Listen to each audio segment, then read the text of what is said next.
రోజు 2 స్పూన్లు lion date syrup గోరువెచ్చని పాలల్లో కలుపుకుని తాగొచ్చు. లయన్ డేట్ సిరప్ ప్రతిరోజు 2 స్పూన్లు. అమెరికా నుంచి భారత్ అక్రమ వలసదారుల తరలింపుపై స్పందించారు ప్రభుత్వ సలహాదారు మాజీ మంత్రి షబీర్ అలీ. ఈ సందర్భంగా మోదీ సర్కార్పై తీవ్ర స్థాయిలో ఫైర్ అయ్యారు. ఉగ్రవాదుల్లా సంకెళ్లు వేసి తరలించారని ఆవేదన వ్యక్తం చేసిన ఆయన కేంద్రం అమెరికాతో సంప్రదింపులు జరపకపోవడమే కారణమని ఆరోపించారు. విశ్వగురు అని గొప్పలు చెప్పుకునే మోదీ ఎందుకు పట్టించుకోలేదని మండిపడ్డారు.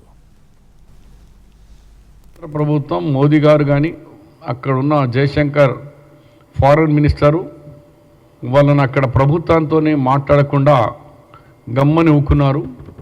నిన్న మన 104 భారతీయులను కాళ్లకు బేడి చేతులకు బేడి వేసి అక్కడ అమెరికాలో గూడ్స్ ఫ్లైట్లో లేకుంటే దగ్గరున్న మిలిటరీ వాళ్ళను తీసుకోపోయే ఫ్లైట్లో 104 మందిని అమెరికా నుంచి ఇక్కడ వరకు సుమారు 20 గంటల జర్నీ,